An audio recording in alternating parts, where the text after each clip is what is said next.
ஒரு டிஎன்ஏவையே மாத்தக்கூடிய அளவுக்கு கொடூரமானது. இதோட செயல்பாடு உடம்புல நடக்கிறதுக்கே பாத்தீங்கன்னா 7ல இருந்து 11 ஆண்டு காலம். அதோட மெயின் டார்கெட்டான இனப்பெருக்க மண்டலத்தை போய் டோட்டலி கொலாப்ஸ். அன்னைக்கு சாப்பிட்ட நல்ல சாப்பாடு இல்ல, அன்னைக்கு சுவாசிச்ச நல்ல காத்து இல்ல, அன்னைக்கு குடிச்ச ஆரோக்கியமான தண்ணி இல்ல. கண்டிப்பா இப்பவாது கொஞ்சம் முழிச்சுக்கோங்க. இன்னைக்கு நிறைய டாக்டர்ஸ் இத பத்தி. அனைவருக்கும் இனிய வணக்கத்துடன் நான் கோமதி ஃப்ரம் தென்றல்ல இருந்து. இன்னைக்கான பதிவுல நம்ம என்ன பார்க்க போறோம் அப்படின்னு பாத்தீங்கன்னா, நாம யூஸ் பண்ணிட்டு இருக்கக்கூடிய நாப்கின்ல இருக்கக்கூடிய கெமிக்கல்ஸ்லயே ரொம்ப கொடூரமான டயாக்சினை பத்தி தான். இந்த டயாக்சினை பத்தி ஈஸியா படிச்சவங்க படிக்காதவங்க பாமரங்க இப்படி எல்லாரும் புரிஞ்சுக்கிற மாதிரி சொல்லணும் அப்படின்னா, பாய்சன் அப்படின்னு ஒண்ணு நம்ம எல்லாரோட ஞாபகத்துக்கும் வரக்கூடிய ஒரு விஷயம் என்ன அப்படின்னு பாத்தீங்கன்னா சைனட். அந்த சைனடை விட 130 மடங்கு கொடூரமானதுதான் இந்த டயாக்சின். இன்னுமே சொல்லணும் அப்படின்னு பாத்தீங்கன்னா ஆர்சனிக் கெமிக்கலை விட 900 மடங்கு விபரீதமானதுதான் இந்த டயாக்சின். இந்த டயாக்சின் வேற எந்தெந்த இடங்கள்லாம் எக்ஸ்போஸ் ஆச்சு அப்படின்னு பாத்தீங்கன்னா, முதலாம் உலக போர்ல ஹிரோஷிமா நாகசாகி அந்த குண்டு வெடிப்புல, நம்ம நாட்டுல 1984 நடந்த போபல் விஷவாயு விபத்துல, இந்த எல்லா இடத்துலயும் எக்ஸ்போஸ் ஆன ஒண்ணுதான் இந்த டயாக்சின். சரி, இந்த டயாக்சினை பத்தி ஆராய்ச்சியாளர்கள் ஆராய்ச்சி பண்றாங்க. எப்படி ஆராய்ச்சின்னு டைரக்டா மனுஷங்கிட்ட பண்றதுக்கு யோசிப்பாங்களா?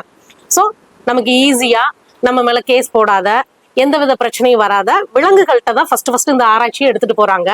அப்படி எடுத்துட்டு போறப்ப முதலா ஒரு ஆண் கருஞ்சிறுத்தையும் ஆண் முதலைட்டையும் ட்ரை பண்றாங்க.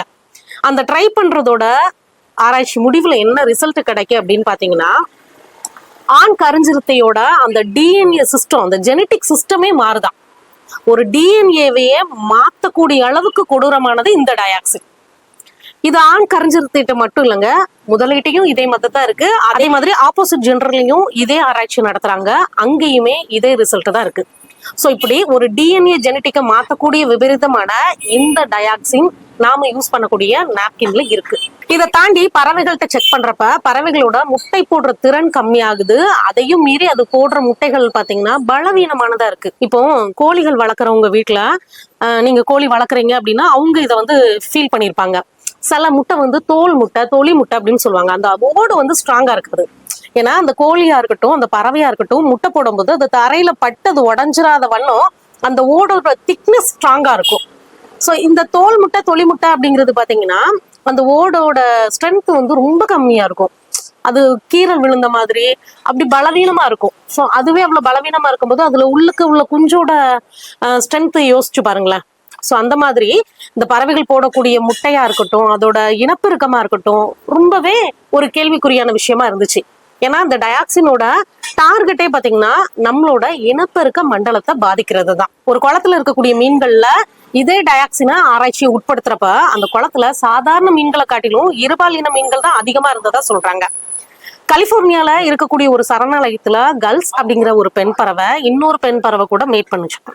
சோ இந்த மாதிரியான நிறைய மரபு நம்மளோட இயற்கைய மீறின ஒரு விஷயம் இந்த டயாக்சின்ங்கிறது பண்ணுது.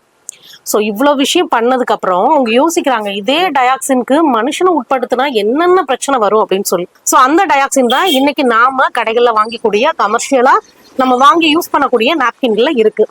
சப்போஸ் நாப்கினை யூஸ் பண்ணக்கூடிய நமக்கு வரக்கூடிய பிரச்சனைகள் என்னன்னு பாக்கலாமா? பொதுவா இந்த டயாக்சின் ஸ்லோ பாய்சன் அப்படிங்கறதுனால இதோட செயல்பாடு உடம்புல நடக்கிறதுக்கே பாத்தீங்கன்னா 7ல இருந்து 11 ஆண்டு காலங்கள் வரைக்கும் வரும்.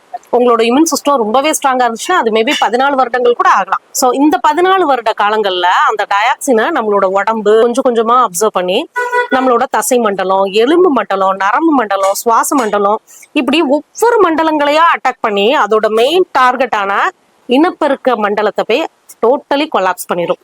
அதனாலதான் பாத்தீங்கன்னா மிந்தி நம்ம தாத்தா பாட்டிங்களுக்கு எல்லாம் பாத்தீங்கன்னா 8 குழந்தைங்க, 10 குழந்தைங்க, 12 குழந்தைங்கன்னு அவ்வளவு குழந்தைங்க இருந்தாங்க. இன்னைக்கு குழந்தையின்மைக்கு என்ன காரணம் நம்ம சொன்னாலும் சொல்லலாம். நம்ம அன்னைக்கு சாப்பிட்ட நல்ல சாப்பாடு இல்ல, அன்னைக்கு சுவாசிச்ச நல்ல காத்து இல்ல, அன்னைக்கு குடிச்ச ஆரோக்கியமான தண்ணி இல்ல, என்ன காரணம்னாலும் சொல்லலாம். இன்னொன்னு, அன்னைக்கு இருந்த உடம்புக்கான வேலைகளோ நடைமுறை பழக்க வழக்கங்களோ இன்னைக்கு இல்ல. இப்படி எல்லா காரணமும் சொல்லலாம், அதையும் நான் ஒத்துக்கிறேன். அதெல்லாம் தாண்டி இந்த குழந்தையின்மைக்கு முதல் காரணமா மூத்த காரணமா இருக்கக்கூடியது பாத்தீங்கன்னா நாப்கின் தான். அதுவும் இந்த நாப்கின்ல இருக்கக்கூடிய இந்த டயாக்சின் தான். இந்த குழந்தையின்மை மட்டும்தான் இந்த டயாக்சினால பிரச்சனை வருமா அப்படின்னு கேட்டீங்கன்னா அதையும் தாண்டி இன்னும் நிறைய பிரச்சனைகள் இருக்கு. இன்னைக்கு பெண்கள் ஃபேஸ் பண்ணக்கூடிய பிசிஓடி, பிசிஓஎஸ், கர்ப்பப்பையில கட்டி, கர்ப்பப்பையில புண்ணு, ஈவன் கர்ப்பப்பை வாய் புற்றுநோய் முதலான புற்றுநோய்க்குண்டான எல்லா பிரச்சனையும் வர்றதுக்கும் இந்த டயாக்சின் மெயின் காரணமா இருக்கு. இது போக பீரியட்ஸ் டைம் ஏற்படக்கூடிய இர்ரெகுலர் பீரியட் சார்ந்த பிரச்சனைகளுக்கும் இந்த டயாக்சின் காரணமா இருக்கு. ஸ்கின் சம்பந்தமான பிரச்சனைகளையும், தைராய்டு சம்பந்தமான பிரச்சனைகளையும், நம்மளோட நாளமில்லா சுரப்பிகள் சார்ந்த பிரச்சனைகளுக்கும் இந்த டயாக்சின் தான் மூல காரணமா இருக்கு.